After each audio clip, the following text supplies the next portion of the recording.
राज्यामध्ये मराठी विरुद्ध हिंदी असा वाद पुन्हा एकदा उफाळून आलाय। हिंदी सक्ती विरोधामध्ये मनसे प्रमुख राज ठाकरे आणि उद्धव ठाकरे हे मुंबईमध्ये एकत्र मोर्चा काढणार आहेत आणि आता या मोर्चाच्या पार्श्वभूमीवरती मंत्री अशोक उईके यांनी केलेल्या वक्तव्यानं सर्वांच्याच भुवया उंचावल्यात। बघूया।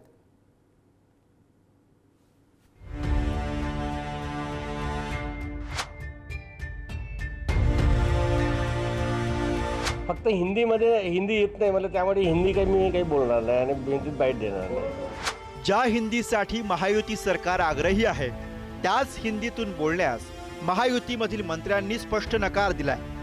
मी फक्त मराठीतून बोलणार असं आदिवासी विकास मंत्री अशोक उईकेंनी म्हटलंय। ठाकरे बंधू हिंदी विरोधात मोर्चा काढण्याच्या तयारीत असताना हिंदीत न बोलण्याबाबत मंत्र्यांच्या भूमिकेची चर्चा होतीये। फक्त हिंदी येत नाही मला, त्यामुळे हिंदी मी काही बोलणार नाही आणि हिंदीत बाईट देणार नाही। मराठी फक्त नाही, मराठी नाही, विरोध नाही। माझा जन्म जे आहे ना, मी आदिवासी समाजाचा माणूस आहे। माझी माय अनपढ होती, अज्ञानी होती। त्या बिचारीनं माझ्यावर मराठीचे जे संस्कार दिलेले आहे। कुणालाही हिंदी सक्तीची नाही, त्यामुळे आमचे उईके साहेब हिंदी बोलले नाहीत तर त्याच्यामध्ये काही प्रॉब्लेम नाही। महाराष्ट्रात आपण मराठीच बोलतो। इतर भाषिक जे इतर राज्यातनं आलेत ते सुद्धा या मातीशी एकरूप झालेत, तेही उत्तम मराठीत त्या ठिकाणी बोलतात। एकीकडे इयत्ता पहिलीपासून हिंदी भाषा शिकवण्याचा मुद्दा चांगलाच पेटलाय। दुसरीकडे ठाकरेंची शिवसेना उद्या राज्यभर हिंदीच्या जीआरची होळी करणार आहे। यावरून आता सत्ताधारी महायुती आणि विरोधक मवियात घमासान सुरू झालंय। आपल्या जीआरची होळी करणं हे ठाकरेंच्या शिवसेनेचं कृत्य हास्यास्पद आहे अशी टीका भाजप नेत्यांकडनं होतीये। उद्धव ठाकरे यांनी कोणताही आदेश काढला नाही, जीआर काढला नाही। हा जीआर देवेंद्र फडणवीस यांच्या सरकारने काढल्यामुळेच त्या जीआरची उद्या आम्ही होळी करतोय। हा उद्धव ठाकरे साहेबांचा जीआर नाही, हा जीआर या फडणवीस शिंदे सरकारचा आहे। संजय राऊत यांच्या बुद्धिमत्तेची चाचणी इयत्ता तिसरीत करावी लागेल। हा अहवालच मुळे आला उद्धवजींच्या काळामध्ये। राष्ट्रीय शैक्षणिक धोरण याच्या कारवाईची सुरुवात राज्यामधली उद्धवजी मुख्यमंत्री असताना झाली आणि त्यामुळे उद्धवजी आता पळ काढू शकत नाही। संजय राऊत त्यांना पडद्याआड टाकण्याचा किती प्रयत्न केला तरी ते पडद्याआड जाऊ शकत नाही।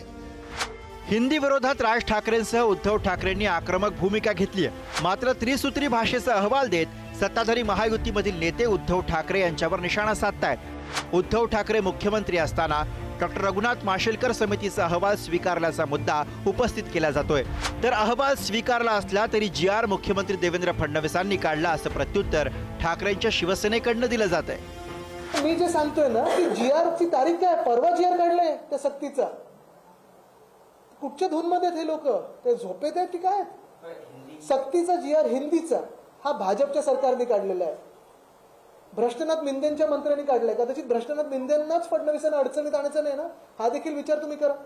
हा नैतिक अधिकार कोणाला राहील या विषयाच्या त्रिभाषेच्या संदर्भात बोलण्याचा? ज्यांनी शिक्षण आपल्या मराठी भाषेतनं घेतलेलं असेल, ज्यांनी शिक्षण काही वर्षांच्या पूर्वी जर त्रिभाषेतनं घेतलेलं असेल आणि आज ज्या विषयाचं वावटळ उठवलं जात आहे त्याच भाषेतनं जर शिक्षण घेतलं असेल तर मला वाटतं की त्यांना या विषयावर बोलण्याचा नैतिक अधिकार नाही। पहिलीपासून हिंदी शिकवण्यास भाषा तज्ज्ञ, साहित्यिक आणि पालक संघटनांनी विरोध केलाय। आता यात मराठी कलाकारांचीही भर पडत चालली आहे। दिग्दर्शक केदार शिंदे यांनी सुद्धा सोशल मीडियावरती एक पोस्ट लिहिली आहे जी सध्या सर्वत्र व्हायरल होतीये। ठेस लागल्यावर आईग म्हणायचं की ओ मेरी माँ, यात पहिली ते चौथीच्या मुलांना कन्फ्यूज करू नका, त्यांना त्यांच्या मनाप्रमाणे जगू द्या, अशी भूमिका केदार शिंदे यांनी मांडली। तर अभिनेता सुमित राघवन आणि अभिनेत्री चिन्मयी यांनी मातोश्री निवासस्थानी उद्धव ठाकरेंची भेट घेतली आहे। त्यांचं म्हणणं असं आहे की 20 मुलं जर आम्हाला इतर मिळाली तर आम्ही दुसरी भाषा शिकवू। आता जर 20 मुलं एकवटली आणि जर त्यांनी म्हटलं की आम्हाला मल्याळम शिकायचे तर यांच्याकडे ती सोय आहे का? त्याच्यानंतर त्यांचं म्हणणं असं आहे की आम्ही ऑनलाईन हे शिकवू। महाराष्ट्रातल्या शाळा म्हणजे काय फक्त मुंबईतल्या किंवा पुण्यातल्या शाळा नव्हेत, जिथे जिथे इंटिरियर्समध्ये अगदी दुर्गम भागामध्ये जिथे 5 किलोमीटरवरती शाळा आहेत तिथे बाकीच्या सुद्धा साध्या सोयी नाही आहेत. कुठे कुठे 10 आणि 12च मुलं आहेत, तिथे ही योजना कशी येणार? त्याच्यामुळे ह्याला काहीच अर्थ नाहीये. खरं तर ग्रामीण भागातली शासकीय शाळांमधली शैक्षणिक परिस्थिती कशी आहे हे सर्वश्रुत आहे. गाव पाड्यावरच्या मुलांना अद्यापही मराठी नीट वाचता येत नसल्याचं समोर आलं. अशातच त्रिभाषा धोरणामुळे लहान मुलांवरती ताण येण्याची भीती आहे. अशा परिस्थितीत हिंदी भाषेचा भार कितपत झेपेल हा प्रश्न उपस्थित होतोय. ब्युरो रिपोर्ट, पुढारी न्यूज.